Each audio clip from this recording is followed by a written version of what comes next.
Hey everybody, Travis with Game Show Studio here with another tutorial, and this one is for a decently popular utility software. This is for the bingo collar game, so a lot that's been reasonably popular over the past few months, especially since I put it up.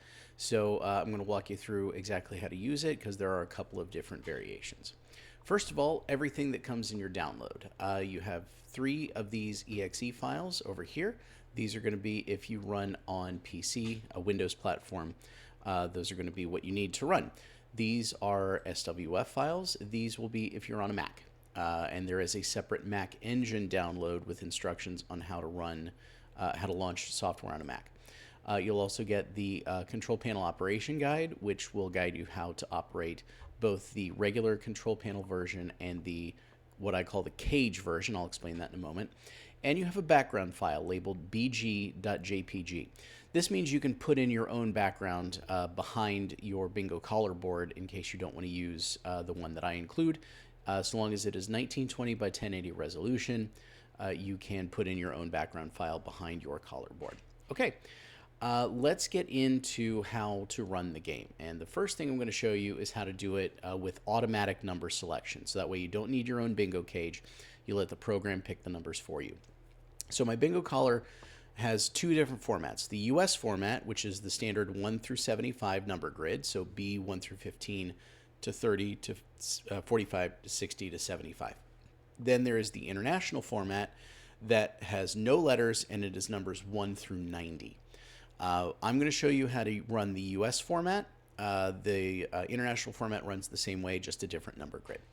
So first you click US format. That takes you into the game screen with the bingo collar board, and on the game screen with a ball with a question mark. That's where the number is going to be displayed big when it's being called.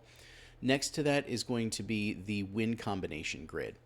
So to set that, you have different 1 through 41. You have 41 combinations, 1 being the basic standard 5 in a row. So we'll just put in a random number here. Let's call it 27, and we'll see what that creates. That creates the layer cake. So that means you need to get 5 in a row across the top, across the bottom, and across the middle. If we want to reset that, we'll go to 1. That's your standard 5 in a row. And then this animation shows that it is any direction of 5 in a row. So sort of a standard bingo board. So in order to call a number in this one, this is the computer picking it. This is not you picking it. You just click this blank button where it says call number. A random number is generated. In this case, it is 075. It'll show up pink on your control panel, meaning that is the active number. And on the game screen, it will be the flashing number, meaning that is the number that just called. In order to lock it in and call your next number, you'll have to click it. It'll go to double dashes here. On the standard bingo board, it will go to solid white light. And then you call a new number, this one being 50, and then 22, and so on down the line. If you want to stay in this format, once a bingo is called and confirmed, you'll click New Game. It resets the board. And it resets your win combination for you to put in a new win combination. And we'll go back to game select. Now, in case you want to do your own numbers, your own bingo cage, what you're going to need is the cage control panel. So what you'll do is you'll run one or the other, not both. In this case, I am actually running both, so that way I can quickly demonstrate them. But this is the cage variant. So this means you have your own bingo cage, you have your own bingo numbers, you're going to roll the cage, you're going to pull a ball, and you're going to call a number. So let's go back into US format. And it's the same look on the game screen and basically the same look in the control panel with a few backstage differences. So you'll set your win combination again.